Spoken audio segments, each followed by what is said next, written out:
बिस्मिल्लाहिर्रहमानिर्रहीम। अस्सलाम नाज़रीन, आप देख रहे हैं प्रोग्राम बोलता लाहौर। मेरा नाम राय साकिब है। नाज़रीन, पाकिस्तान की हर लम्हा बदलती सियासत और आज फिर लाहौर में एक बहुत बड़ी डेवलपमेंट हुई। प्रेसिडेंट पाकिस्तान तहरीक इंसाफ परवेज़ इलाही साहब को गिरफ्तार कर लिया गया। अगर वो मतलूब थे, जो कि वो थे, एंटी करप्शन को मतलूब थे, गुजरात और गुजरावाला के अजला में वहाँ पर उन पर FIRs थी, उससे मुझे कोई सरोकार नहीं है। अगर मतलूब थे तो ऑब्वियसली गिरफ्तार भी होना चाहिए था उनको, या उनको गिरफ्तारी खुद से दे देनी चाहिए थी, वो जो भी तरीकाकार था। लेकिन जिस तरह उनको आज गिरफ्तार किया गया है वो तरीकाकार कोई बहुत मुनासिब नहीं था। जिस तरह कहते हैं ना कि वज़ादारी का थोड़ा सा अंसर होता है उसमें सरकारी महकमों की जानिब से, तो बेहतरी होती है। एक CM पंजाब रहे हैं, एक्स प्राइम मिनिस्टर और deputy prime minister of Pakistan रहे हैं, और उनके भाई, उनके कज़न साबिका वज़ीर आज़म पाकिस्तान है। एक रवादारी का ख़ानदान, एक सियासी सूझबूझ रखने वाला ख़ानदान था। वो मतलूब थे, FIRs थी, ऑब्वियसली गिरफ्तार होना था। आज नहीं तो कल, कल नहीं तो परसों गिरफ्तार हो जाते। लेकिन गिरफ्तारी का जो तरीकाकार थोड़ा सा अपनाया गया, उसके ऊपर इख्तलाफ तो किया जा सकता है। बहरहाल इसका इम्पेक्ट क्या आएगा? क्या प्रेस कॉन्फ्रेंस आएगी? परवेज़ इलाही साहब तहरीक इंसाफ से राहें जुदा करेंगे? लेकिन अभी तक मोनस इलाही साहब, जो कि पाकिस्तान में मौजूद नहीं है, उनकी ट्वीट्स को देखा जाए तो लगता यह है कि अभी टट के परवेज़ इलाही साहब, मोनस इलाही साहब साबिका वज़ीर आज़म पाकिस्तान, चेयरमैन तहरीक इंसाफ के साथ खड़े हुए। But let's see how it unfolds. कुछ दिनों के अंदर सिचुएशन बहुत क्लियर हो जाएगी। मेरी इतलात ये हैं कि जब मैं आपसे मुखातिब हूँ, हम लाइव हैं, तो अभी कुछ देर में इस्लामाबाद से भी कोई प्रेस कॉन्फ्रेंस होगी इंपॉर्टेंट, और कुछ मज़ीद रहनुमा तहरीक इंसाफ के शायद आज और राहें जुदा कर लेंगे तहरीक इंसाफ से। इसका लीगल एस्पेक्ट्स क्या हैं? चेयरमैन तहरीक इंसाफ के केसेस के लीगल एस्पेक्ट्स क्या हैं? वो मैं आपके सामने रख देता हूँ। अपने मेहमानों से आज उन्हीं के ऊपर डिस्कशन करेंगे। और परवेज़ इलाही साहब की गिरफ्तारी, क्या इसका तरीकाकार ठीक है? क्या इसके ऊपर ज़मानत हो सकती थी अगर वो पेश हो जाते? तो उसके ऊपर थोड़ी सी डिस्कशन करते हैं। मेहमानों का तारुफ करवा दूँ। सफदर शाहीन साहब हैं, माहिर कानून, स्टूडियो में मौजूद है मेरे साथ। सफदर भाई अस्सलाम वालेकुम जी। अस्सलाम वालेकुम सर। खालिद नवाज घुमन साहब, माहिर कानून। घुमन साहब अस्सलाम वालेकुम सर। वालेकुम सलाम सर। घुमन साहब, आप इसे स्टार्ट कर लेते हैं। गिरफ्तार होना था, ऑब्वियसली उनकी ज़रूरत थी, FIRs थी। कुछ तरीकाकार आपको पसंद आया वो जिस तरीकाकार से गिरफ्तार किया गया? बिस्मिल्लाहिर्रहमानिर्रहीम। बहुत शुक्रिया आपका, आपने मौका दिया है इस पे बात करने का। राय साहब, बात यह है कि मुजरिम मुलजिम में दो फ़र्क हैं। एक फ़र्क है, वो आप बहुत बेहतर जानते हैं, मुलजिम अगर इल्ज़ाम लगाए और मुजरिम अगर जुर्म साबित हो गया। ठीक है जी। अभी प्रोसेस है मुलजिम का। तो मैं समझता हूँ कि मैंने अपनी होश में जिन सियासतदानों को खुद जाके गिरफ्तार होते भी देखा हुआ है और उनकी इज्जत को बहाल होते भी देखा है, तो बारहा चौई साहब के पास गए पुलिस वाले, कोई भी तरीका इख्तियार किया, तो मैं समझता हूँ गेट तोड़े जी, जो भी किया बिल्कुल ठीक बात है आपकी, मैं एग्री करता हूँ। लेकिन मैं समझता हूँ कि एक मंझे हुए सियासतदान, बुजुर्ग सियासतदान का अमल ये होना चाहिए कि अपने आप को एक जो है मिसाल बनाए, सरेंडर करे जाए। अगर बेल खारिज हो गई है या जो रिलीफ क्लेम किया है वो नहीं बना या खारिज हो गया है या ख़त्म हो गया है, तो खुद ब खुद उस इदारे के पास जाए और सरेंडर करे, जी मैं हाजिर हूँ। या अगर वो आए हैं तो उनके पास सरेंडर करें, ठीक है। ये इल्ज़ाम है। मोनस इलाही साहब कहते हैं कि जी वो जाली FIRs हैं, सारे मुकदमे जाली झूठे बनाए। देखें, वो बिल्कुल ठीक कहते होंगे, मैं कतन नहीं कहता कि वो गलत कहते हैं, लेकिन वो इल्ज़ामात हैं। अब इल्ज़ाम जो है वो फर्स्ट इंफॉर्मेशन रिपोर्ट ही है, तो जाएं, जाके साबित करें। इंक्वायरी ज्वाइन करने में, उसमें जाके अपना मुद्दा पेश करने में हर्ज क्या है?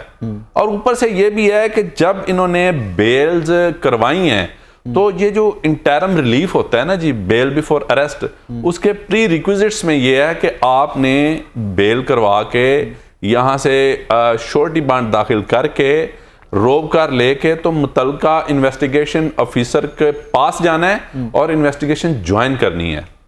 मल्टीपली इन्होंने वो रिलीफ लिया है और इन्वेस्टिगेटिंग ऑफिसर के पास भी नहीं गए, वो इन्वेस्टिगेशन भी ज्वाइन नहीं की, तो वो जो रिलैक्स है, वो जो कंसेशन है, वो तो वैसे ही फिर ख़त्म हो गई ना, कि जो उसके प्री रिक्विजिट्स हैं वो अडॉप्ट ही नहीं कर रहे हैं चौई साहब। तो इसलिए फिर जो मैं ये बड़ा लफ्ज़ नहीं बोलना चाहता इश्तिहारी, क्योंकि हम सुनते आए हैं बीइंग ए मुस्लिम लीगी, बड़ा सुना है कि इश्तिहारी हैं, फलान हैं, ढींग हैं, लेकिन मैं ये समझता हूं कि जब ऐसी पोजीशन आ जाती है तो डेफिनेटली जो लॉ इन्फोर्समेंट एजेंसीज हैं जिनके पास कोई एफआईआर है या कोई कॉज ऑफ एक्शन है तो उन्होंने फिर अपना रास्ता लेना है। ठीक है जी। तो मैं ये समझता हूं कि डेफिनेटली मैं इस चीज़ को नहीं अच्छा मानता, लेकिन ये मैंने खुद फ़र्ज़ करें मैं एक मुलजिम हूं तो मुझे भी अपना एक अच्छा रिस्पांस देना है, एक अपना अच्छा एक तरीक़ाकार देना है कि मैं यार लीडर हूं तो मुझे चाहिए कि मैं सरेंडर करूं, मैं जाऊं इन्वेस्टिगेशन ज्वाइन करूं। ये मेरा इस पे। सफदर भाई, आप तो काफी सारे केसेस हैंडल भी कर रहे थे परवेज इलाही साहब के, व्हाट हैपेंड उसके ऊपर तो कमेंट नहीं करना चाहिए क्योंकि एफआईआर्स वर देयर, कैसे हुआ कमेंट इस पे किया जाना चाहिए? सर पहली बात तो ये है, शायद कोई भी पाकिस्तान का पॉलिटिशियन या कोई भी ज़ीरो आदमी इस चीज़ को अच्छा ना समझे कि जिस तरीके से हमारी लॉ इन्फोर्समेंट एजेंसीज आजकल जो कुछ कर रही हैं, माज़रत के साथ लॉ को तो बड़ी दूर की बात, वो अखलाकियात किसी चीज़ को भी बुरे कार नहीं ला रही। ये सिर्फ चौधरी परवेज़ इलाही को गिरफ़्तार करने का तरीक़ेकार जो है उसी को देख लें जो आज की है। एक बुज़ुर्ग सियासतदान है, जैसे आपने भी इंट्रो में कहा कि नायब वज़ीर आज़म रहे और पाकिस्तान की पॉलिटिक्स में उनका एक नाम है, एक मकाम है और सीनियर सियासतदान है, और अगर उनके साथ इस तरह का सलूक रवा रखा जा रहा है तो फिर आम बंदा तो यहाँ पे कुछ सोच ही नहीं सकता ना कि अगर वो एस्टेब्लिशमेंट से, पीडीएम से, सिटिंग गवर्नमेंट से, किसी ब्यूरोक्रेट से, किसी पुलिस वाले के साथ उसकी लगती है तो वो घर सुकून से सो जाएगा या उसके साथ मैन हैंडलिंग नहीं की जाएगी। हम हर वक्त ये कहते हैं जी कानून ने अपना रास्ता लिया है, कानून ने अपना रास्ता लिया है। मेरे सामने पाकिस्तान का बहुत बड़ा जो सबसे बड़ा इन्वेस्टिगेटर है पुलिस का या एंटी करप्शन का, वो ला के बैठा दें, मैं उसको कहता हूँ कि जो लॉ है उसको आपने फॉलो नहीं किया, मैं साबित करता हूँ, मैं आपको लॉ बताता हूँ। जो अरेस्ट का मैकेनिज्म है, ये लातादाद जजमेंट्स पाकिस्तान की देख लें, खोसा साहब की, रमदे साहब की, जिनके बड़े नाम हैं, इससे पहले कॉर्नेलियस वगैरह की, उन्होंने बताया कि रूल के मुताबिक जो पुलिस रूल 1934 उसका वॉल्यूम 3 चैप्टर 25 है, उसमें उनके 5 स्टेप्स बताए हैं गिरफ्तारी के, और 5वां स्टेप है गिरफ्तारी का कि उस सूरत में आपने गिरफ्तार करना है कि आपको ये शुबा पड़ गया है कि अब मुल्ज़म ट्रायल से भाग जाएगा, अब मुल्ज़म प्रोसिक्यूशन एविडेंस के साथ टेम्परवेद करेगा, उसको तबाह करेगा, उसको ख़राब करेगा। मैं कहता हूं कि जितनी यहाँ पे आज तक गिरफ्तारियां हो रही हैं, मास वाए चंद एक के एक्सेप्शंस आर ऑलवेज देयर, वरना 90% या पिछले ये जो दौर से 3-4 माह में हो रही हैं उनमें किसी में भी ये रूल ही फॉलो नहीं किया गया। तो जब ये कहते हैं कि कानून के मुताबिक टीवी पे, प्रेस कॉन्फ्रेंस पे, पता नहीं कहाँ पे, कौन सा कानून है वो भी तो बता दें। मैं कानून बता रहा हूँ, मैं आपको हवाला दिया है, मैं अभी नेट से निकाल देता हूँ कि मुझे बता दें कि उसमें अच्छा, इसी में मुझे इजाजत दीजिए मैं ऐड कर दूं, इस पे रिसेंट एक राना सनाउल्लाह साहब की प्रेस कॉन्फ्रेंस है जिसमें वो खुद कह रहे हैं कि जो लोग गिरफ्तार हुए थे उसमें 80% लोग जमानतों पे रिहा हो चुके हैं। इसमें वो खुद एक मिनट इसी को ले लें। मीनिंग देयर बाय कि 80% लोग बेगुनाह थे, उनको आपने जेलों में डाला, उनकी लाइफ तबाह बर्बाद कर दी। मैं नाम नहीं लेना चाहता, मेरे पास ऐसे कुछ लोग हैं जिनके भी मैं केसेस कर रहा हूं कि उन्होंने कहा कि हमारे घर में तो खाने के पैसे नहीं हैं, तो आपको हम फीस कहां से दे सकें। और उसके बाद मैं चुप का चुप हो गया, मैंने आगे इस बात को सोचा ही नहीं। उसने कहा कि हम अगर हमसे नेकी करनी है तो कर दें, उनमें से एक की बेल होगी है, बाकी की चल रही है। और जो 80% हैं जिनको इन्होंने खुद कहा है अब जो नौकरी पेशा थे उनकी नौकरी खत्म होगी, सोसाइटी में उसकी रिस्पेक्ट खत्म होगी, जो दिहाड़ीदार थे उसके पीछे बीवी बच्चे क्या कर रहे हैं, जरा उसका इम्पैक्ट तो देखें, उसके असरात तो देखें क्या है। अच्छा, यहाँ पे एक और बड़ा अजीब सा आर्ग्यूमेंट है, वो डेवलप होना चाहिए और मुझे लगता है कि हम सबको उसके ऊपर खुल के बात करनी चाहिए। जो लीडरान प्रेस कॉन्फ्रेंस कर रहे हैं जिनके पीछे अवाम गई है, वो घरों में बैठे हुए हैं, वो पाकिस्तान से बाहर जा रहे हैं, रूटीन की लाइफ अपने कारोबार भी कर रहे हैं। जी हमने सियासत से रिटायरमेंट ले ली है, ब्रेक ले लीजिए, हमने एक ट्वीट आती है या एक प्रेस कॉन्फ्रेंस आ जाती है, वो धुले धुलाएं, वो बच्चे, वो जो सर यही पे देख लें जो आपने पहली बात की है, जो यहाँ जो प्रेस कॉन्फ्रेंसेज होती हैं, अगर प्रेस कॉन्फ्रेंस ही टोटल कानून के मुताबिक एक ही काम है कि जो प्रेस कॉन्फ्रेंस कर दे, जिस तरह कहते हैं कि पिछले दिनों सोशल मीडिया पर चल रहा था कि हर जेल के बाद रखे वाले खड़े हैं, प्रेस क्लब चले चले जी। बदकिस्मती का ये आलम है कि वो प्रेस क्लब पे जाके प्रेस कॉन्फ्रेंस करता है, उसके जो है ना ऑफेंसेस ख़त्म हो गए, उसकी गिरफ्तारी ख़त्म हो गई, उसके घर पुलिस नहीं जा रही, उसके घर एंटी करप्शन नहीं जा रही, उसके घर नैब नहीं जा रहा। कहाँ का कानून है, कौन सा कानून है? अभी कोई अखलाकियात भी कोई चीज़ है। आप वक्ती तौर पर उनकी जो है ना हमदर्दियाँ तब्दील करवा सकते हैं। आप हिब्बे वतन जो पाकिस्तानी उनके साथ तो ये काम ना करें, जो वक्ती तौर पे है उसको वक्ती तौर पे उस तरीके से डील करें जो कानून कहता है। ज़िया साहब ने क्या पीपल्स पार्टी खत्म करवा ली थी? सियासी जमातें यूं कहाँ खत्म होती है? सियासी जमातें अच्छा नाज़रीन, एक और चीज़ मैं ऐड कर दूं कि पेमरा के अहकामात की वजह से हम लोग चेयरमैन तहरीक इंसाफ का नाम नहीं ले सकते, हम उनकी फ़ोटो नहीं चला सकते। लिहाजा अपने मेहमानों से भी रिक्वेस्ट करूंगा कि पाकिस्तान तहरीक इंसाफ के चेयरमैन का नाम लेना या उनकी फ़ोटो चलाना is not allowed by PEMRA. So हम कोई भी रेफरेंस दे सकते हैं उनको, कासिम के वालिद से हम क्योंकि उनके साहबजादे का नाम सुलेमान और कासिम, हम वो मुखातिब कर सकते हैं। अभी मैं डिजिटल मीडिया पे देख रहा था तो वो किसी ने लिखा हुआ था कि रेहाम खान साहिबा के साबिका शौहर या जो भी वो कोई आप उसका रेफरेंस कोट करना चाहें, इस सिचुएशन क्लियर हो जाए, लेकिन हम चेयरमैन तहरीक इंसाफ का नाम नहीं ले सकते। जी गुमान साहब कुछ ऐड करना चाह रहे थे? गुजारिश ये है कि मैं कुछ याद दिलाना चाहूँगा गो कि बात करनी नहीं चाहिए जी, कि ऐसी भी गिरफ्तारियां हुई कि बाद में सोचा कि इस पे पर्चा कौन सा दें। फिर ऐसा भी होता रहा, पहले 3.5 साल में क्या कुछ नहीं होता रहा। लेकिन मैं मुकाबलतन बात नहीं करता। राना सनाउल्लाह साहब अभी कुछ देर पहले आपने बात की, तो वो भी बाद में डिसाइड किया कि नारकोटिक्स में इनको डालें। शहबाज शरीफ को बुलाया किसी और इंक्वायरी में, वहां पे बिठा बाद में किसी और में लिया।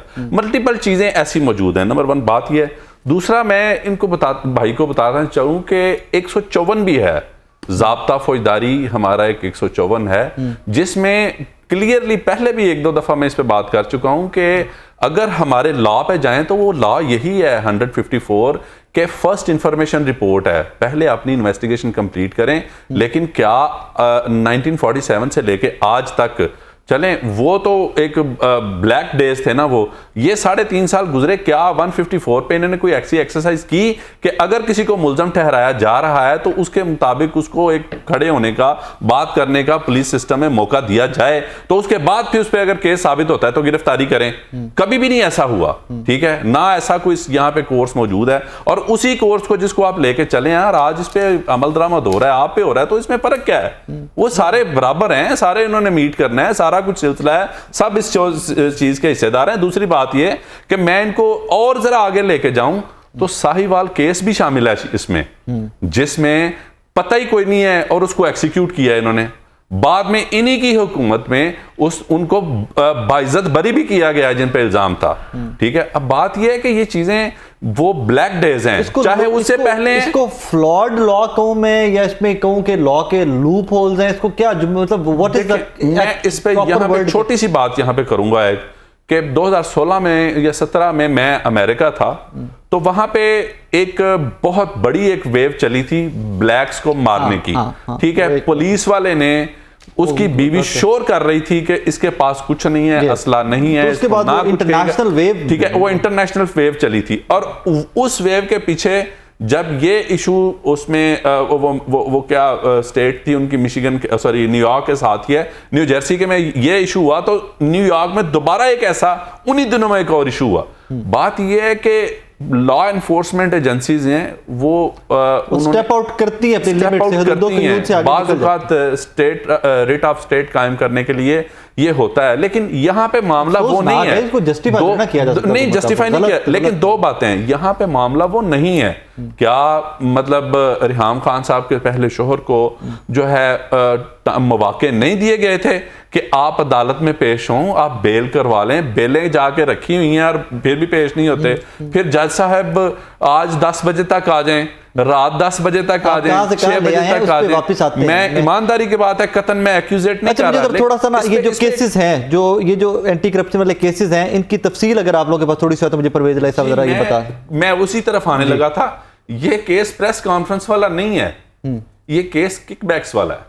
ओके, देखें अब अगर आप हिस्ट्री पे जाएं तो अगर एक आप जो सियासतदान है, नहीं यहाँ पे चट्टा साहब की जो स्टेटमेंट डीजी एंटी करप्शन की आई है, वो तो कह रहे हैं कि जी इन्होंने इख्तियारात का गलत इस्तेमाल किया, तो किकबैक्स क्या कहां से आ गए? किकबैक्स भी हैं क्या? इसमें वो तफ्तीश शामिल नहीं है कि जो ये रूडा की जिसमें नहीं, इसमें नहीं है, इन दो में नहीं है, नहीं, गुजरात और इनमें नहीं है सर। बात ये है कि उनसे फिर पता नहीं कितने केसेस जो और बढ़ने हैं, काफी केसेस है ना, कोई एक तो नहीं है ना, काफी केसेस हैं। आपके इन केसेस की डिटेल्स है आपके पास? जिस पे मैं छोटी सी बात आपको बताता हूं कि मैं समझता हूं कि रिहाम खान के पहले शोहर के साथ जब ये वजीर आला बने थे। अब क्यों जा रहे हैं वहां पे? मैं परवेज भाई साहब पे खुद ही तो कहा है कि मतलब उनको इस तरह बुला लें। आपने खुद ही तो कहा है, तो अब मैंने किसी ना किसी तरह बुलाना तो है उनको कि क्या जब ये जनाब वजीर आला बने थे उससे 2, 3, 4 दिन बाद क्या इनका आपस में क्लैश नहीं हुआ था? और इसी बात पे हुआ था कि ब्राउन एंड ग्रे एरिया जो है वो कैसे स्टैब्लिश करना है। आपको इतना ब्राउन एंड ग्रे एरिया की इजाजत दी गई थी और आपने 29 गांव को शामिल किया। और उस वक्त जो बात निकली थी वो 350 अरब रुपए की निकली थी, हालांकि वो तो सिर्फ 10% के ये हिस्सेदार थे। वो तो जिसने फिर उसको बनेगा वो जो इतना इनको आना था वो लिया और वो लॉन्चेस में डाला और मोनस अब सुना है स्पेन में भी वो इनकी प्रॉपर्टी। अच्छा, मजे की बात सुनो, मजे की बात सुनो, अमेरिका में भी, बल्कि मैंने सुना था कि इनका बहुत बड़ा वो फॉर्म भी है वहां पे। वो मजे की बात सुन लें, जहां से भी ये खबर फ्लोट की ना, ये सारी स्पेन वाली बिजनेस के बाद ये टैक्सी सर्विस बना रहे हैं और वहां पे उन्होंने बिल्डिंग खरीदी है। सफदर भाई, टोटल पता है मालियत उसकी क्या है? जी सर। परवेज लाई के खानदान के उस इन्वेस्टमेंट की टोटल मालियत जहां से खबर फ्लोट की वो खुद कोट कर रहे हैं जी 21 करोड़ रुपए। और लादा ना लो यार, 400 गुना मैं छोटी सी बात मैं कहता हूं जी, बात यह है कि अगर एक बंदे को आप इत्तेफाक फाउंड्री का फाउंडर होके तो आज उसको असैसिनेट कर रहे हैं कि ग्वाल मंडी में छोटा सा घर था तो आज ये इतना अमीर कैसे हो गया, तो आज इसको एक सिपाही का बात कंप्लीट हो, मैं कहता हूं जी बात कंप्लीट होने दें।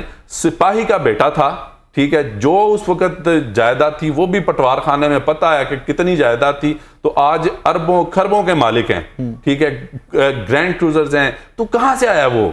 उसका भी तो सवाल देना, जवाब देना कि कहां से वो पैसा आया है। अदालत वकील पूछा करो ना यार, रिट करो मेरे सामने। मैं केसेस की डिटेल अगर है तो प्लीज मुझे बता दीजिए सर। केसर उन्होंने पर्टिकुलरली मुझे नहीं पता, लेकिन इसमें जो आपने कहा ना वही इसमें उनको कहा कि इन्होंने अपने इख्तियारात से तजावुज़ किया है। अब बात यह है कि इख्तियारात से तजावुज़ किस इख्तियार लॉ के तहत किया है, किस लॉ ने कहा कि ये नहीं है।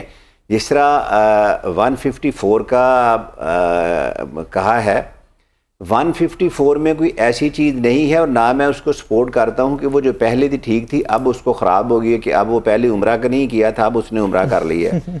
अगर वो आज मैं गलत कह रहा हूँ तो I am saying since 47 onward, जबकि अंग्रेज़ ने इसको अपने लिए बनाया था, हमारे लिए नहीं था।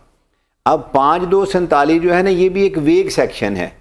ये वेग सेक्शन है कि कोई भी शख्स पब्लिक सर्वेंट जो है वो अपने इख्तियारात का नजायज़ इस्तेमाल करेगा तो वो 5247 में आ जाएगा। 5247 में किसी नजायज़ इख्तियारात की डेफिनेशन ही नहीं दी गई। अब जब उसकी डेफिनेशन नहीं दी, मीनिंग देयर बाई कि जिस तरह 154 की बात की है, ये आपने किसी न किसी को ग्रेल करने के लिए राय साकब साहब ने अपने इख्तियारात से तजावुज़ कर लिया, प्रोग्राम में 2 मिनट ज़्यादा ले लिए, ये तो चलो 2 मिनट पता चल गया ज़्यादा ले लिए। राय साकब ने अपने प्रोग्राम में इख्तियारात से तजावुज़ किए, किस इख्तियार से तजावुज़ किए ये नहीं बताया, फिर ना। और यही इसमें लिखा हुआ है कि इख्तियार से तजावुज़ किया, किस हमने कह दिया तो किया तो किया। यही बात है। This is unfortunate. चट्टा साहब जुर्म है ना जो, उसके लिए स्पेसिफिक एलिगेशन होता है। इसमें ये किया था, ये इसकी मिसाल कोट कर देता हूं। ये जुर्म किया है। मैं आपको इसकी एक फनी सी मिसाल कोट कर देता हूं। जी। सियालकोट से तहरीके इंसाफ के रहनुमा उस्मान डार, उमर डार वगैरह, हाँ जी, उनके एक वो कोई वहां पे भर्ती हुई थी दर्जा चहारम की, जो एंटी करप्शन का उनके ऊपर पर्चा दिया गया था।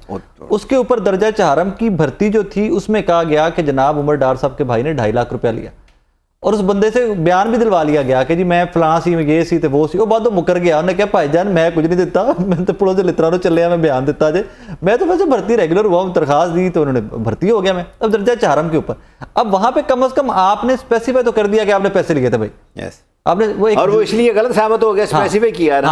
और जो उसके साथ हुआ था ना, आप उसकी इंटेलिजेंस रिपोर्ट देखें तो आप हैरान हो जाएंगे उस बंदे के साथ इन्होंने किया गया। खुदा की कसम, मैं टीवी पे सारा नहीं बता सकता, मेरे पास वो रिपोर्ट आई, मैं आई वाज अमेज्ड कि एक आम आदमी जो दर्जा चहारम पे भर्ती हो गया बेचारा, उसके साथ ये हाल है, बाकियों के साथ किया। जहां पर तक वहां से काम स्टार्ट हुआ था, वहां से काम स्टार्ट हुआ था, वो पहला केसेस में। जहां मोनस भाई की बात है, अभी मेरे दोस्त ने कह दिया मैं तो इनके किसी भी लीडर, मैं तो सिर्फ वकील हूँ, मेरी पीटीआई पार्टी नहीं है, मैं पहले भी बता चुका हूँ, इनको अच्छा खासा पता है।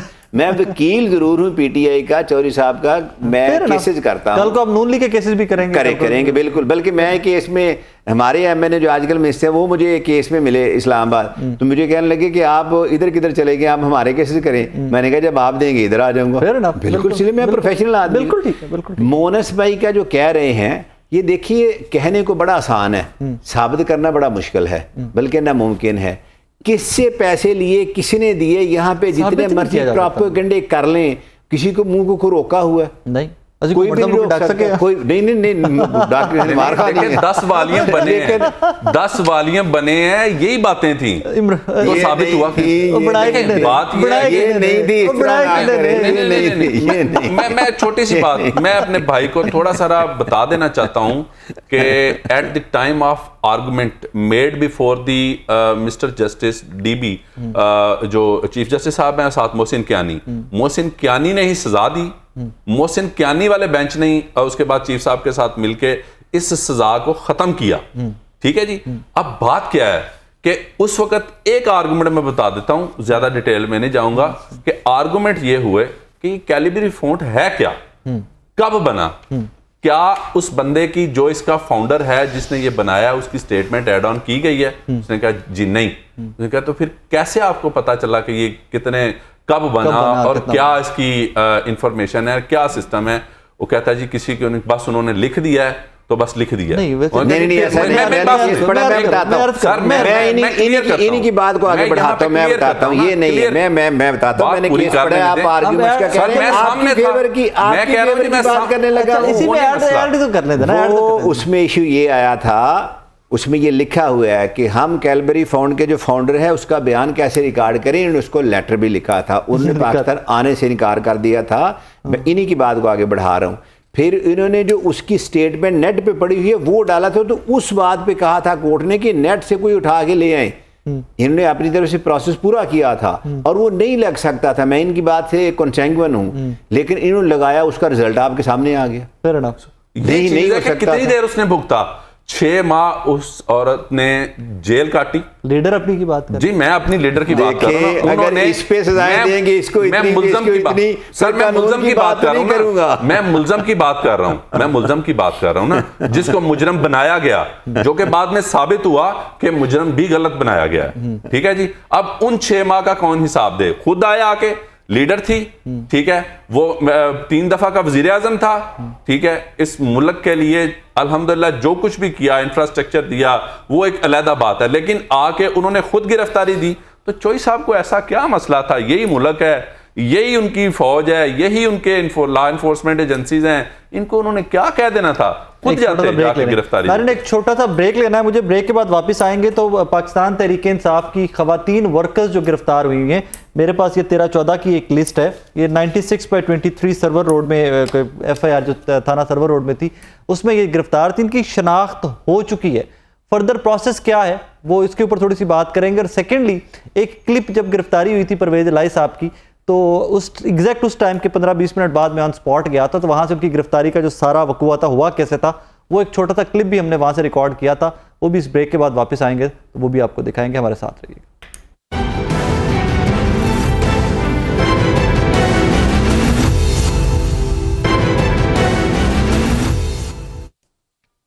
वेलकम बैक नाज़रीन। मेरे सामने एक लिस्ट खुली हुई है, आपने भी शायद डिजिटल मीडिया पे ये देख ली होगी, मेरे पास भी शाम को आई थी।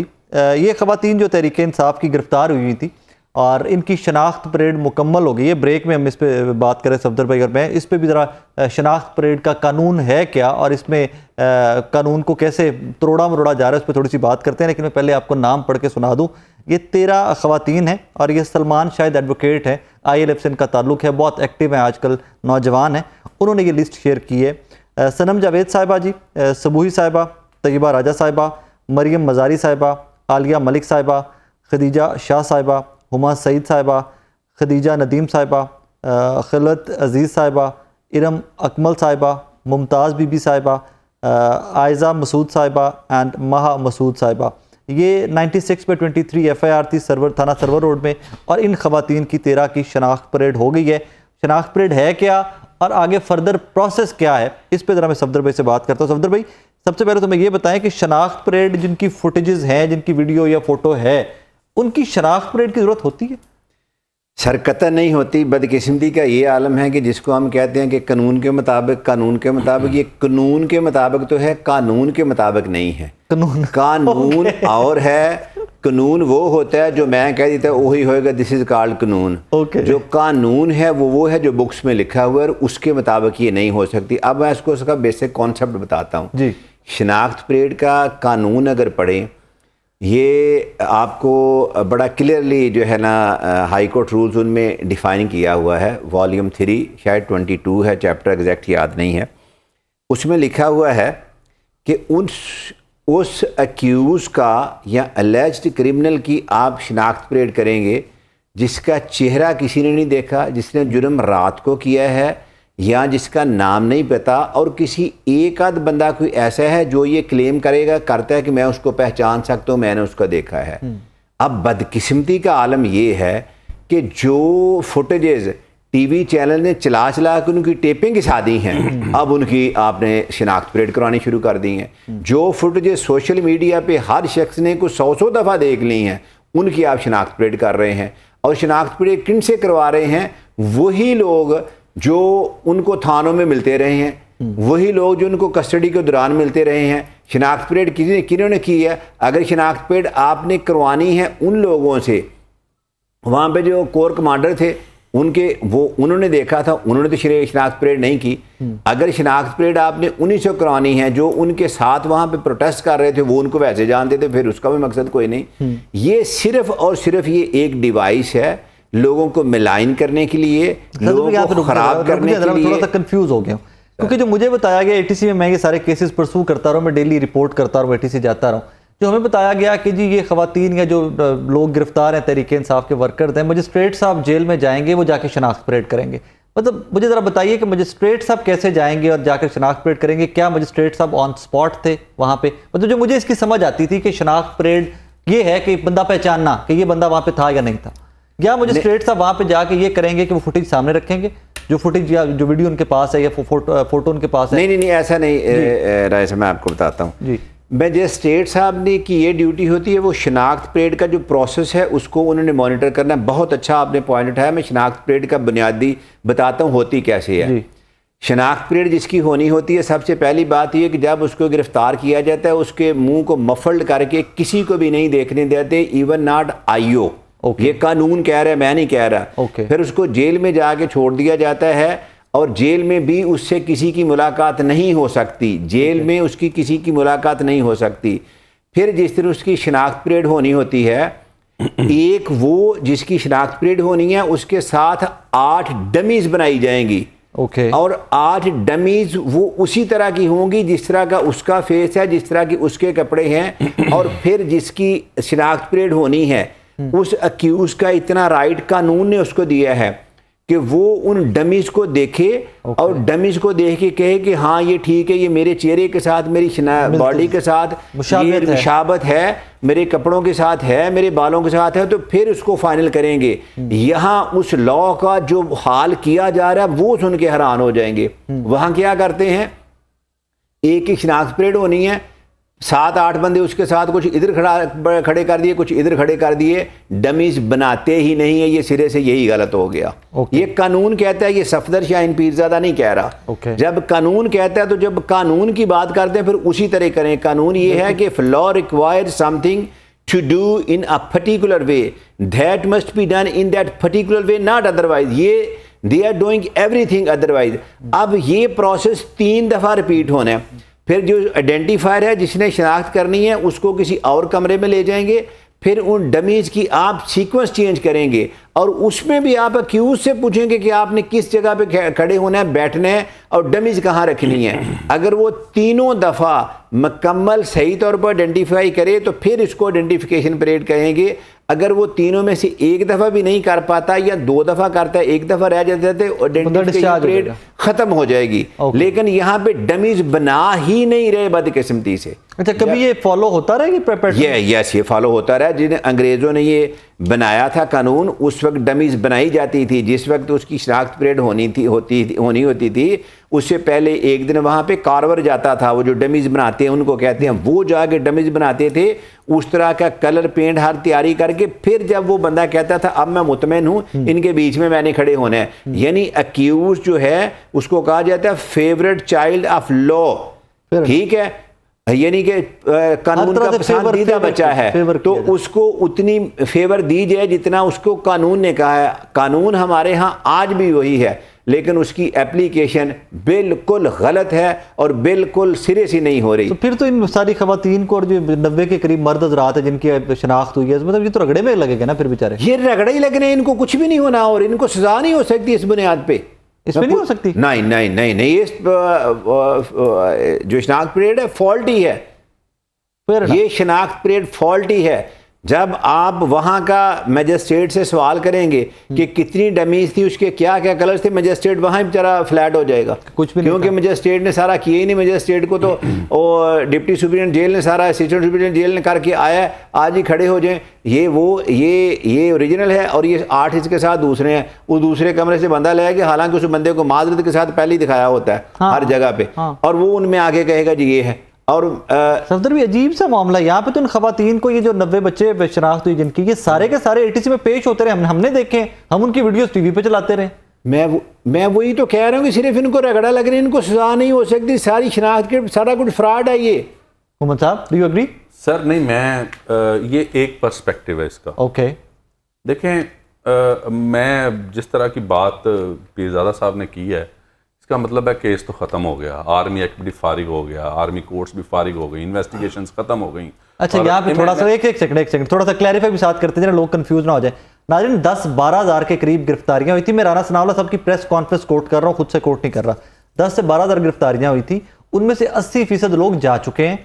अभी तक आर्मी कोर्ट्स में 16 लोग एक दफा गए थे और कुछ उसके बाद गए, गालिबन 13 लोग उसके बाद गए। I am not too sure about that. Punjab के हैं 16 लोग, लाहौर के 16, बाकी जो एरियाज हैं वहां पे अलग-अलग और हैं, लेकिन टोटल 15-20 चले गए होंगे। नहीं, वो कम से कम 33 लोग हैं, 33 लोग पूरे पंजाब में, पूरे पंजाब में। सो जहां इतनी हजारों गिरफ्तारियां में, उसमें 33 केसेस हैं जो आर्मी कोर्ट में गए हैं। पंजाब ने पूरे पाकिस्तान की बात कर रहा हूं, 33 केसेस हैं जो पूरे आर्मी कोर्ट्स में गए हैं। सो इसको बहुत बढ़ा चढ़ा के भी कहीं से कोर्ट किया जा रहा है, ऑल दैट आर्मी कोर्ट में चले गए, ऑल दैट।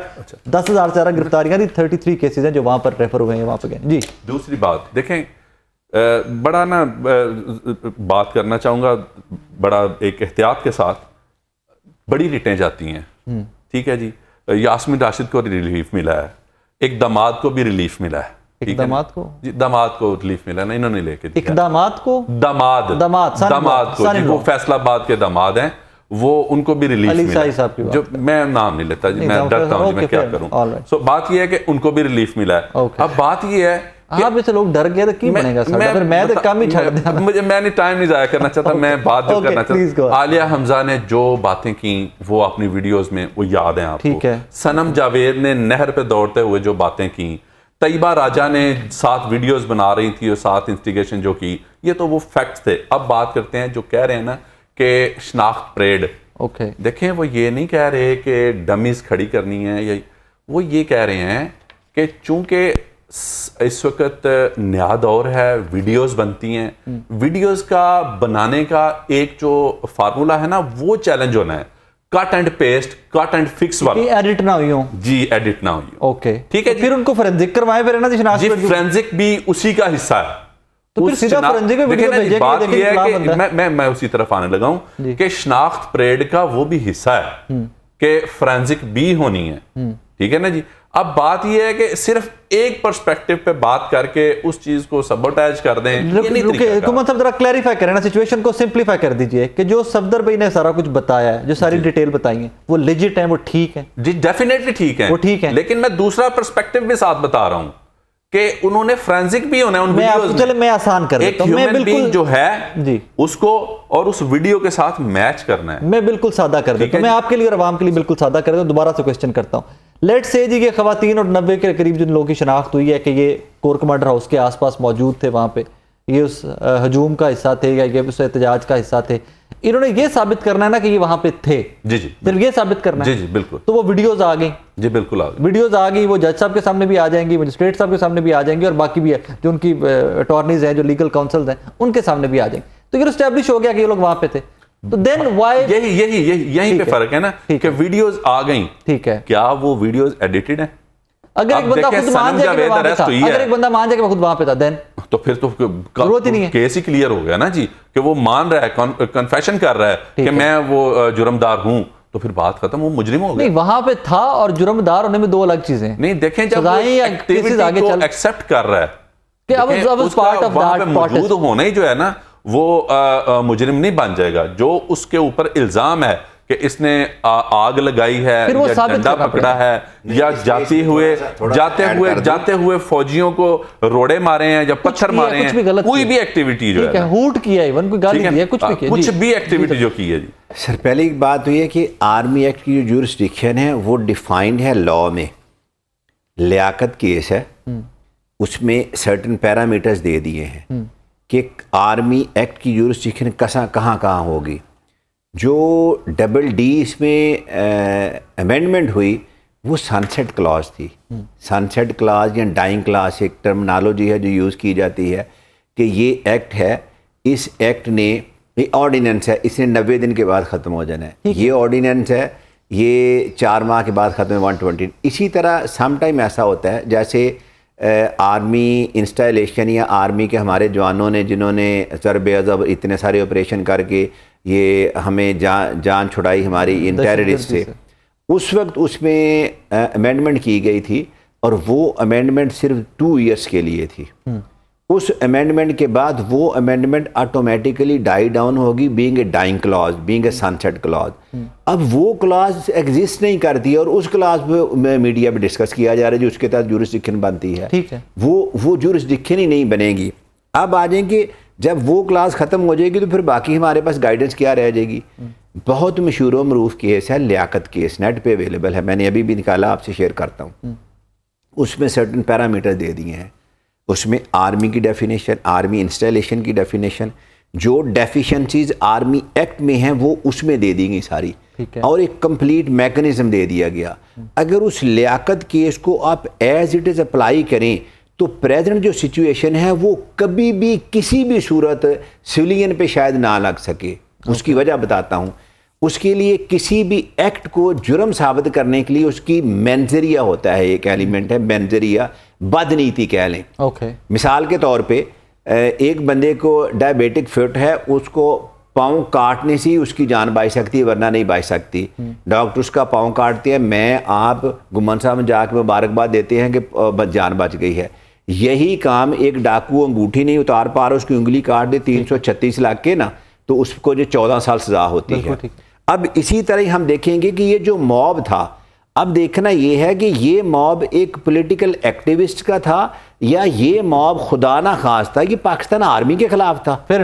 किसी की जरूरत नहीं है मेरे समेत कि हम अपनी आर्मी जिसने हमें बचाया है, जो हमारे डिफेंडर्स हैं, हम उनके घरों पे जाके अटैक कर दें। ये उन बच्चों की इमोशनलिज्म की गलतियां जरूर हैं, इसको किसी भी सूरत जस्टिफाई नहीं किया जा सकता।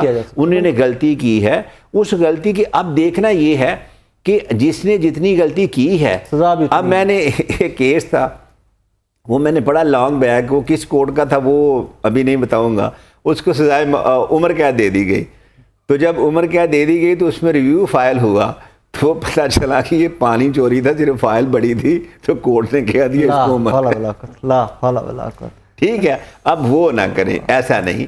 अब उनको देखें, तो समझ भी आप ही की बात, और उसमें एक और एडअप कर दूं, अगर तो खुदा ना खास्ता कहीं से ये आता है कि ये फलां बंदा आर्मी के अगेंस्ट था, पाकिस्तान की आर्मी के अगेंस्ट था, सालमियत के अगेंस्ट था, पैटर्न है, इंडिया के साथ राब्ते में था, किसी और मुल्क के साथ राब्ते में था, और आर्मी को या आर्मी इंस्टॉलेशन को नुकसान पहुंचाना चाहता था, मैं फ्री ऑफ कास्ट उसके खिलाफ केस लड़ने के तैयार हूं। उसके खिलाफ नहीं सर, क्या ये स्लोगन नहीं गए? क्या ये डे 1 से, जब से खान साहब वो जो साबका शोहर हैं रेहाम खान के, जब से वो हुकूमत से गए हैं, क्या ये स्लोगन नहीं गए कैसी बात कर रहे हैं? क्यों आप, मैंने तो इनसे ये भी सुना है, इन लोगों से, इनके डिमांस्ट्रेटर से, छोटी सी बात है कि दीवारों को, पुरानी इमारत की दीवारों को आग ही लगी है ना, हो क्या गया है? तो आप, ये जुल्म है, ये जुल्म है इस मुल्क के साथ, इस मुल्क की अफवाज के साथ। छोटा सा ब्रेक के बाद वापस आते हैं। तो वो जो गिरफ्तारी वाली वीडियो है कि वहां पर असल वक़ुआ हुआ क्या था, कैसे हुआ था, जो वहां पर एनी शाहिद थे जिनसे मेरी बात हुई, वो भी ब्रेक के बाद वापस आते हैं, तो वो भी चला के दिखाते हैं आपको।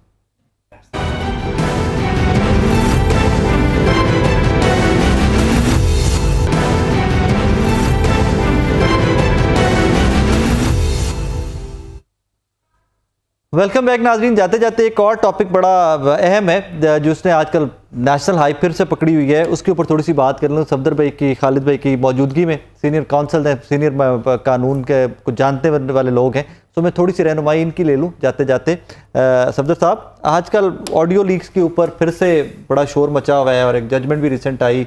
How do you see that? Sir, सबसे पहले तो मैं ये आपको बताऊं कि ऑडियो लीक्स या फ़ोन कॉल्स ये है क्या? फ़ोन और इसकी प्रोडक्ट आपकी पर्सनल ज़िंदगी है, इसमें कोई भी इंटरव्यू नहीं कर सकता और हमारे आइन ने इसको प्रोटेक्ट किया है। आर्टिकल 8 से लेके 25 तक, और फिर आर्टिकल 26 में आपकी प्रॉपर्टी को, फिर 38, 36, 38 पे आपकी पर्सनल लाइफ और फैमिली को प्रोटेक्ट किया गया। आप देखिए, एक छोटा सा केस आपको बताता हूँ। Richard Nixon happen to be very powerful president of United State of America. वो क्या करता था कि जो अपोनेंट का हेडक्वार्टर था उसकी कॉल बगिंग करता था। That was known as a Watergate scandal. Watergate scandal जब सरफेस हुआ, जब लोगों को पता चला, तो पार्लियामेंट में ले आए। जब पार्लियामेंट में ले आए तो उन्होंने लोगों, जितने मेंबर्स थे, उन्होंने कहा कि आपने जो हमारे मुखालफिन हैं उनकी पर्सनल लाइफ में इंटरवीन की है, बीइंग ए इंट्रूडर, उसका इम्पीचमेंट हुआ, उसको फारग कर दिया। बिल्कुल।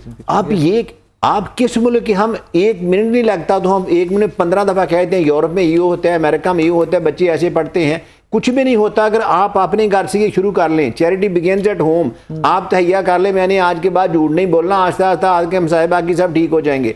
पहले आप तो अपने आप को इन ऑर्डर कर लें कि मैंने किसी की कॉल बगिंग नहीं करनी, कि ये नहीं करना, तो आपकी क्यों को करेगा?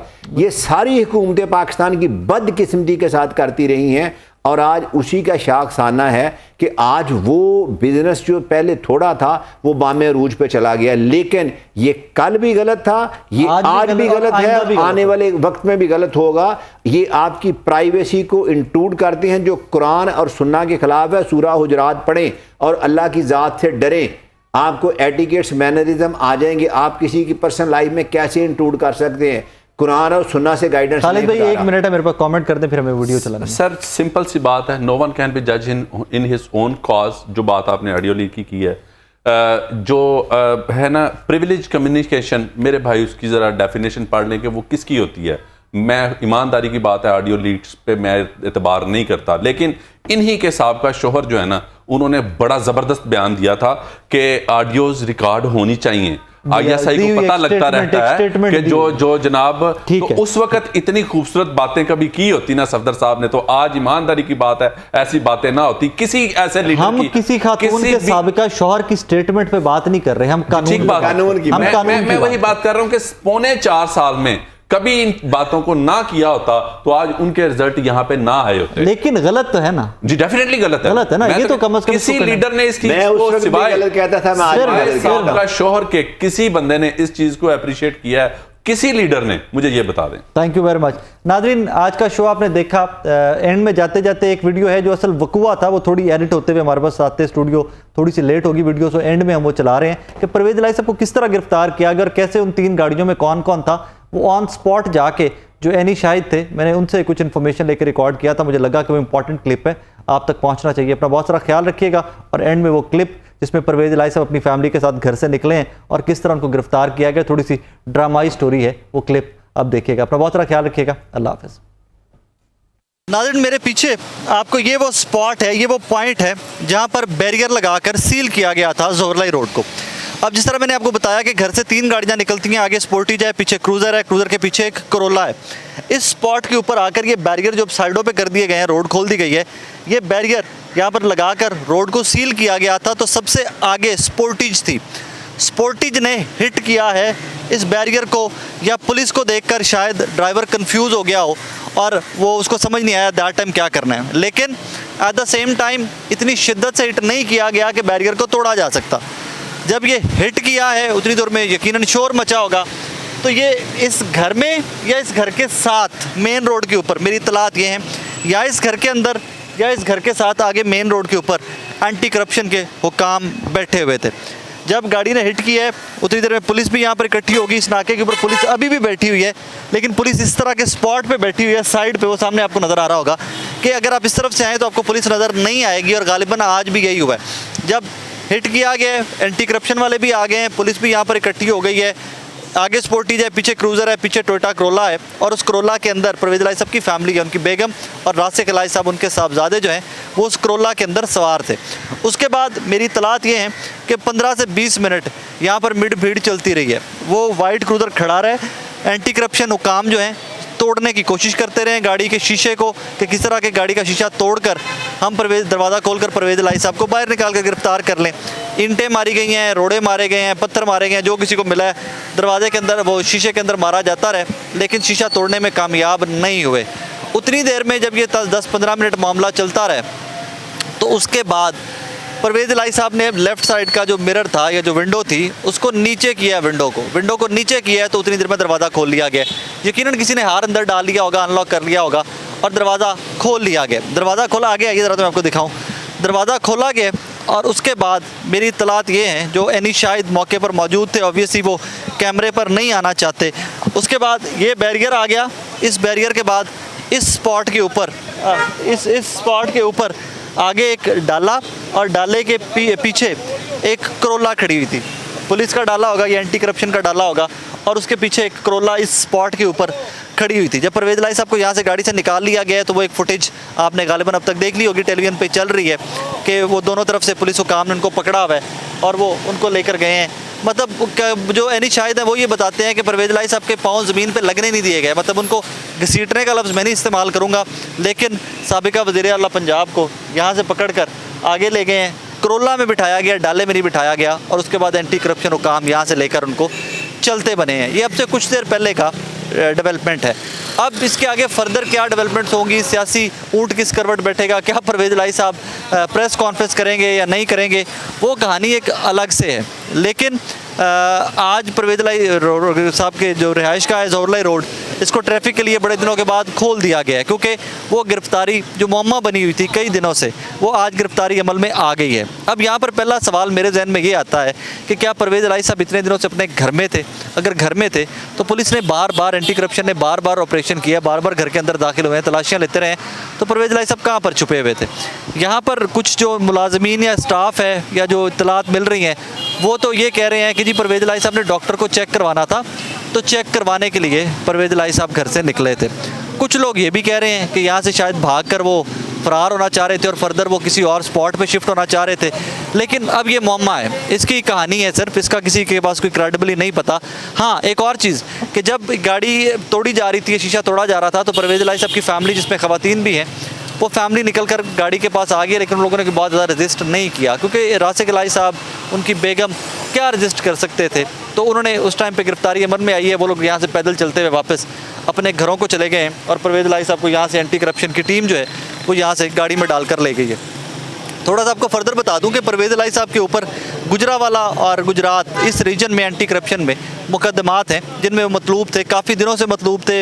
एंटी करप्शन पुलिस बार बार ऑपरेशंस कर रही थी, बार बार घर पे रेड कर रही थी, इवन कि उन्होंने कॉर्डन ऑफ कर दिया हुआ था, इस इलाके को मुहासरा किया हुआ था, चारों तरफ से सील किया गया था, लेकिन परवेज़ इलाही साहब की गिरफ्तारी फिर भी अमल में नहीं आ सकी थी। इवेंचुअली आज काफ़ी दिनों के बाद ये ऑपरेशन जो है ये मंतकी अंजाम को पहुँचा और पाकिस्तान तहरीक-ए-इंसाफ के मरकज़ी सदर, प्रेसिडेंट ऑफ पाकिस्तान तहरीक-ए-इंसाफ परवेज़ इलाही साहब को गिरफ्तार करके एंटी करप्शन ले गई। अब यहाँ से मेरी ये एक इन्फॉर्मेशन तो नहीं, एक तरीक़ाकार है, दैट इज़ द प्रोटोकॉल, कि जान मंदर जो एंटी करप्शन का दफ्तर है हमारा लाहौर का, वहाँ पर लेके जाएंगे, वहाँ से राहदारी डलवा कर फिर उनको गुजरावाला या आगे गुजरात जहाँ शिफ्ट करना होगा एंटी करप्शन ने, वहाँ पर शिफ्ट करेंगे। बहरहाल ये एग्जैक्ट तरीक़ाकार था जिस तरीक़ाकार के नतीजे में परवेज़ इलाही साहब की गिरफ्तारी आज अमल में लाई गई है। मैंने कहा कि सोचा कि मैं ऑन स्पॉट, क्योंकि इन्फॉर्मेशन इस तरह की कुछ मेरे पास आई थी, तो मैंने सोचा कि ऑन स्पॉट जाके आप